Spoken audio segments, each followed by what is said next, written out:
पाठशाला के इस कार्यक्रम में आज से नया विषय शुरू होने जा रहा है। नया विषय क्या है?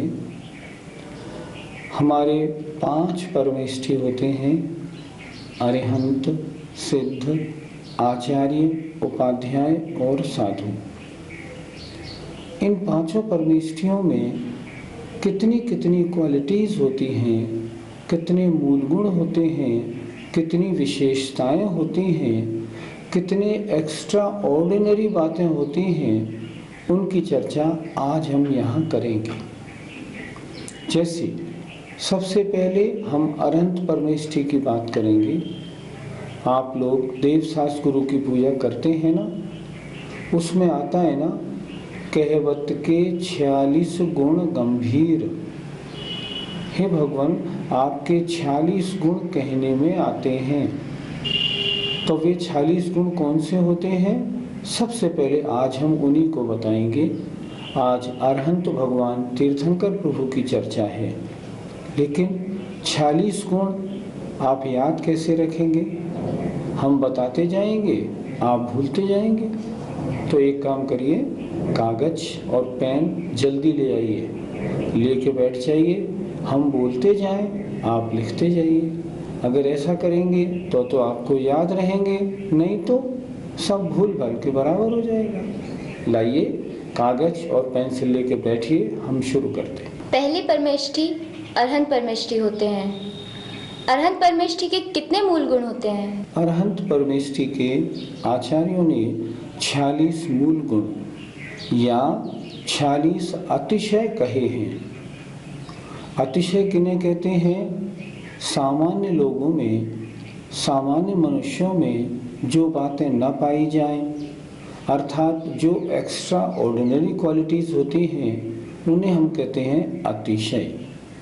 और ये हैं अरहंत परमेष्ठी के 46 मूल गुण। ये 46 कैसे हैं? अरहंत परमेष्ठी में 10 मूल गुण जन्म से होते हैं, 10 केवल ज्ञान होने पर होते हैं, 14 देवों के द्वारा किए जाते हैं, 8 प्रातिहार्य होते हैं और 4 अनंत चतुष्टय होते हैं। फिर दोबारा देखें, 10 अतिशय जन्म के हैं, 10 केवल ज्ञान होने पर होते हैं, 14 देवों द्वारा किए जाते हैं, 8 प्रातिहार्य होते हैं और 4 अनंत चतुष्टय होते हैं। अब कौन कौन से होते हैं ये आगे बताएंगे आपको। अरहंत परमेष्ठी के जन्म के 10 अतिशय कौन कौन से होते हैं? आप लिख रहे हो तो लिखते जाइए। पहला अतिशय है अत्यंत सुंदर होना। जितने भी तीर्थंकर होते हैं वो सुंदरतम होते हैं। पूरे विश्व में, क्या देवता हो या कोई भी हो, पूरे विश्व में उनसे सुंदर कोई नहीं होता। इसलिए उनका पहला मूल गुण है, पहला अतिशय है अत्यंत सुंदर रूप होना।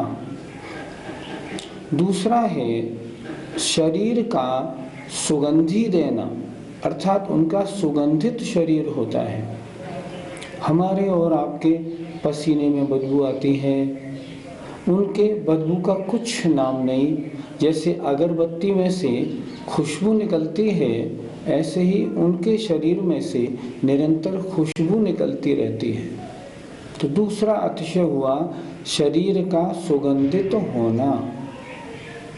तीसरा, हमारे और आपके पसीना आता है गर्मियों में, लेकिन तीर्थंकर भगवान के जन्म से ही पसीना नहीं आता। कहीं भी आए जाएं, मौसम गर्मी का हो कैसा भी हो, नाम मात्र पसीना नहीं आता। पुण्य कर्म के प्रभाव से उनके शरीर में गंदगी वाली वस्तु होती ही नहीं। और आगे सुने, चौथा अतिशय होता है उनके मलमूत्र नहीं होता। आप सोचेंगे ये तो हो ही नहीं सकता, नहीं होता है ना उनके मल होता है, लैट्रिन भी नहीं, और ना मूत्र होता है, कुछ भी नहीं होता। क्यों नहीं होता? इसलिए नहीं होता कि जब तक गृहस्थी में रहते हैं तब तक देवों द्वारा जो अमृतमयी भोजन होता है वो उसको लेते हैं, घर का भोजन नहीं लेते तीर्थंकर प्रभु। और घर का भोजन नहीं लें और अमृतमयी भोजन लें तो मलमूत्र कैसे होगा?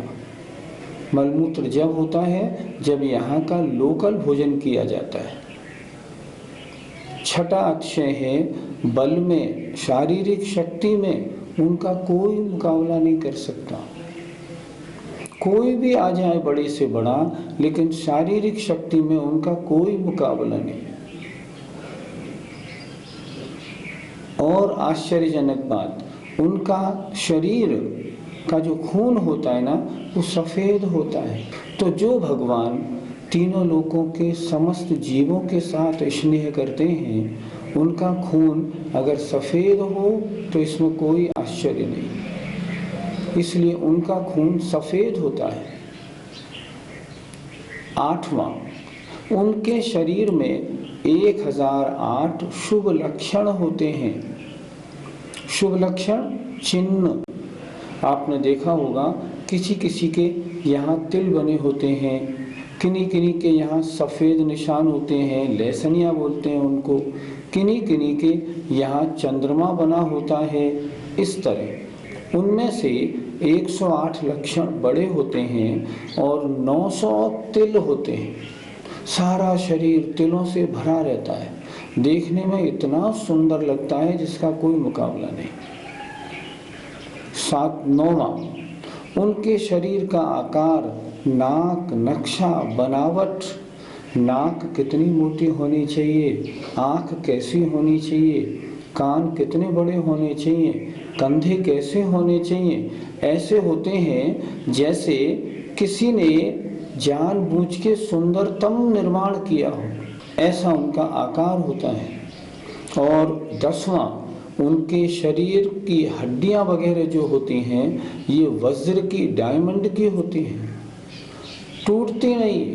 कुछ भी कर लें, कैसे भी कर लें, कुछ भी उठाएं, कुछ भी धराएं, उनके कभी हड्डी सरकती नहीं। ऐसा जन्म से क्यों होते हैं वो? क्योंकि पहले जन्मों में उन्होंने 16 कारण भावनाएं भाई हैं, महान पुण्य का संचय किया है। कितने भाग्यशाली हैं। जब गर्भ में आते हैं तो गर्भ में आने से 6 महीने पहले स्वयं इंद्र आता है और इंद्र आके उनकी सारी नगरी को रिनोवेट करता है। और 6 महीने गर्भ में आने से 6 महीने पहले से प्रतिदिन सुबह, दोपहर, शाम और रात, दिन में 4 बार जो पिता माता पिता होते हैं उनके महल के आंगन में 3.5 करोड़ रत्न निरंतर देवता बरसाते हैं। क्यों बरसाते हैं? इसलिए बरसाते हैं कि जहाँ भगवान का जन्म हो रहा है वो सारी नगरी माला माल हो जाए। तो इतने महान भाग्यशाली जीव जब जन्म लेते हैं तो उनको जो शरीर मिलता है उसमें ये 10 खूबियाँ होती हैं। अगर आप लिख रहे हो तो एक बार मिला लीजिए। अत्यंत सुंदर रूप होना, सुगंधित शरीर होना, पसीना नहीं होना, मलमूत्र नहीं होना, उनके वचन अत्यंत प्रिय होना, मीठी बोली होना, शरीर में अतुलनीय बल होना, खून का सफ़ेद होना, शरीर में 1008 लक्षणों का होना, शरीर का आकार अत्यंत सुंदर होना और शरीर की मजबूती ऐसे होना जैसे कि डायमंड से बना हुआ हो। ऐसे 10 विशेषताएं उन तीर्थंकर भगवान में अरहंत परिवेष्टि में बचपन से होती हैं। हम कहते हैं ये उनके जन्म के 10 अतिशय हैं। कभी आपने शायद पंच परमेष्टि विधान किया हो, बहुत से लोग करते हैं और आजकल जगह जगह होता है कि ऐसे सुंदर शरीर वाले अरहंत भगवान को अर्घ्यम इस तरह चढ़ाए जाते हैं। तो ये 10 जन्म के अतिशय हैं, उनकी चर्चा हुई। अरहंत परमेष्टि के केवल ज्ञान के कौन कौन से 10 अतिशय होते हैं? जब तीर्थंकर भगवान को केवल ज्ञान होता है उस समय 10 विशेषताएं और होती हैं। पहली विशेषता है 100 योजन तक सुभिक्ष हो जाता है। सुभिक्ष का मतलब अकाल नहीं पड़ सकता, फसल सूख नहीं सकती, लोगों को खाने पीने की किसी वस्तु की कोई कमी नहीं आएगी। दूसरी विशेषता, केवल ज्ञान होने के बाद अब जमीन पर चलना नहीं होता, अधर आकाश में चलना होता है। और तीसरी बात, उनके मुख सामने वाले को 4 दिखाई देते हैं, मुख एक होता है। जब भगवान समव शरण में बैठते हैं ना, तब उनका मुख पूर्व की ओर एक ही होता है, लेकिन प्रत्येक व्यक्ति को उनके मुख 4 दिखाई देते हैं। चौथा, अदया नहीं, अर्थात किसी भी जीव की हिंसा नहीं होती। उनके शरीर से भी कोई जीव स्पर्श कर जाए तो मरता नहीं। पांचवी बात, उनके ऊपर कोई उपसर्ग नहीं कर सकता, अर्थात कोई चाहे उनके ऊपर किसी तरह की कोई आपत्ति आ जाए, नहीं आ सकती। जिसके 100 इंद्र जिसकी सेवा में हो, वह किसकी सामर्थ्य है जो कोई भी जरा भी आपत्ति कर जाए। छठी बात, वे भोजन नहीं करते, अर्थात भूख प्यास लगना बिल्कुल बंद हो जाता है। उनके कबलाहार नहीं होता। कबलाहार ग्रास का आहार। समस्त विद्याओं के स्वामी हो जाते हैं, कोई भी टैलेंट ऐसा नहीं जिसको वो नहीं जानते हो। 8वीं विशेषता होती है, अब उनके नाखून और सिर के बाल ये बढ़ना बंद कर देते हैं। तो क्या जब तक गृहस्थी में रहते हैं तीर्थंकर, तब तक उनके बाल बढ़ते होंगे? हाँ, बाल बढ़ते हैं, लेकिन उन्हें कभी किसी से कटाने नहीं जाना पड़ता। क्यों? इतने बढ़ते हैं जो बड़े सुंदर लगते हैं। बस तीर्थंकरों के जीवन चरित्र में लिखा है कि उनके बाल हमेशा इतने ही बढ़ते हैं जो बड़े सुंदर लगें, लेकिन जरा भी कटाने की आवश्यकता नहीं पड़ती। 9वां अतिशय है, उनकी पलक नहीं झपकती। जैसे हमारी पलक झपकती हैं, बस 5, 7, 10 सेकंड के बाद हम किसी को लगातार देख नहीं सकते, हमें पलक झपकानी पड़ती है। क्यों झपकानी पड़ती है? इसलिए झपकानी पड़ती है कि हमारे पलकों में दर्द होने लगता है। हम में इतनी शक्ति नहीं। केवली भगवान के जब अंतराय कर्म का नाश हो जाता है तो इतनी शक्ति प्रकट हो जाती है कि अब पलकों का झपना बंद हो जाता है। और 10वीं विशेषता होती है, अब उनके शरीर से करोड़ों सूर्य और चंद्रमा का जैसा प्रकाश निकलने लगता है। उससे क्या होता है? अब उनकी परछाई बंद हो गई। पहले परछाई पड़ती थी, अब परछाई दिखना बंद हो गया। जब पंच कल्याणक मेले होते हैं ना, तो आपने ज्ञान कल्याणक वाले दिन समव शरण की रचना बनी हुई देखी होगी, जहाँ सूर्य मंत्र देने वाले आचार्य बैठ के फिर अपना प्रवचन करते हैं। तो ऐसा बड़ा सुंदर समव शरण बना दिया जाता है। भगवान उसके ऊपर विराजमान होते हैं और वहाँ से उनका उपदेश होता है। तो केवल ज्ञान होने पर ये 10 विशेषताएं आती हैं। जरा एक बार फिर देख लें, ध्यान दें। 100 योजन तक, 1 योजन माने 4 कोस, 1 कोस माने 2 मील, अर्थात 1 कोस बराबर 3.2 किलोमीटर्स, अर्थात 100 का गुणा करें 320 किलोमीटर का एक राउंड बना लीजिए। उतने हिस्से में जहाँ बीच में भगवान विराजमान है, वहाँ कहीं अकाल नहीं पड़ेगा। दूसरा, उनका गमन अब आकाश में होता है, जमीन पर नहीं। उनके 4 मुख दिखाई पड़ते हैं। उनसे किसी जीव की हिंसा नहीं होती, उन पर कोई उपसर्ग नहीं कर सकता। अब उनको कुछ खाने पीने की आवश्यकता नहीं रहती। आप सोचेंगे ऐसा कैसे हो सकता है, शरीर तो उनके है, जब शरीर है तो बिना भोजन शरीर कैसे चलेगा। एक तीर्थंकर भगवान कितने समय तक रहते हैं इस केवली अवस्था में, करोड़ों करोड़ों बरस तक रहते हैं। पहले उन जीवों की, जैसे भगवान आदिनाथ की आयु कितनी थी, शंखों वर्ष की।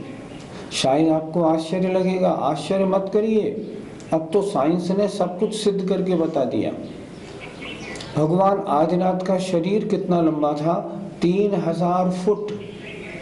आप बोलेंगे ये तो हो ही नहीं सकता, हो नहीं सकता था, अभी आपको मालूम नहीं। अगर आप देखना चाहें तो आप टीवी में अगर देखेंगे तो आपको ऐसे ऐसे मनुष्यों के ढांचे दिखाई पड़ेंगे जो आज अवेलेबल हैं। 100 फुट लंबे मनुष्यों के ढांचे हैं, और कहते हैं वैज्ञानिक लोग ऐसा इतना लंबा मनुष्य करोड़ों वर्ष पूर्व होता था। जब करोड़ों वर्ष पूर्व 100 फुट लंबा होता था, हम तो शंखों वर्ष पूर्व की बात कर रहे हैं, जब भगवान ऋषभदेव हुए थे। अंतिम भगवान जो महावीर हुए थे, उनका शरीर 10.5 फुट ऊंचा था, मात्र इतना। पहले भगवान सबसे ज्यादा, फिर उत्तरोत्तर अवसर्पणी काल होने से शरीर की लंबाई घटते घटते घटते अंत में 10.5 फुट भगवान महावीर की लंबाई रह जाती थी। इस तरह उनका शरीर था। तो मैं आपको बता रहा था, पहला मैंने बताया अत्यंत सुंदर, दूसरा केवल ज्ञान के अक्षय मैंने बताए, 100 योजन तक में सुभिक्ष हो जाना, अकाल नहीं पड़ना, गगन आकाश में गमन होना, उनके मुख 4 दिखना, किसी जीव की हिंसा नहीं होना, उनके ऊपर कोई उपसर्ग नहीं होना, उनको भोजन नहीं होना। मैं भोजन के बारे में बता रहा था आपको।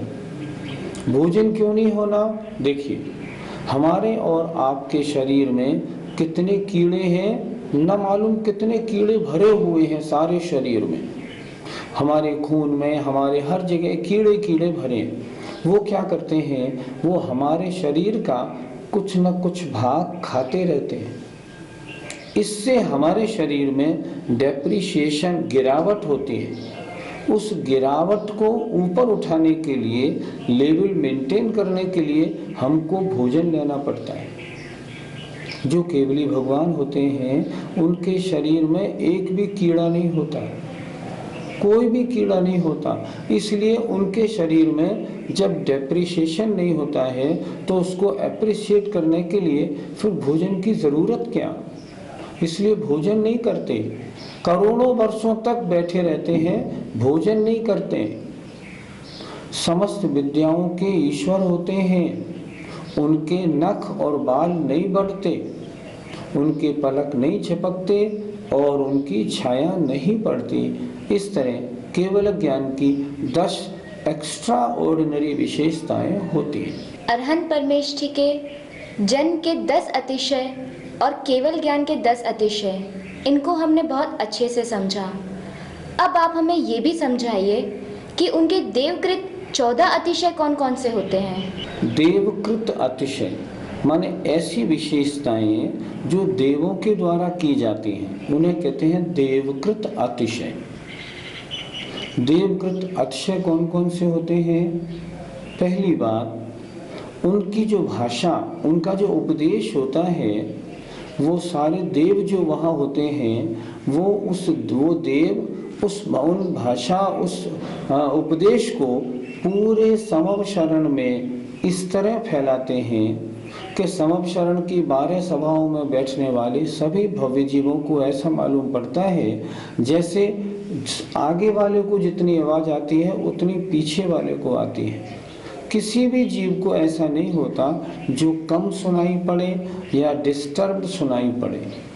भगवान की दिव्य ध्वनि होती है, दिव्य ध्वनि ओंकार रूप होती है, जैसे ओम ऐसे होती है, और उसमें न मालूम कितनी भाषाएं होती हैं। तो उन देवों का काम होता है, वो जो दिव्य ध्वनि होती है स्वभाव से हर व्यक्ति के समझ में आने वाली होती है।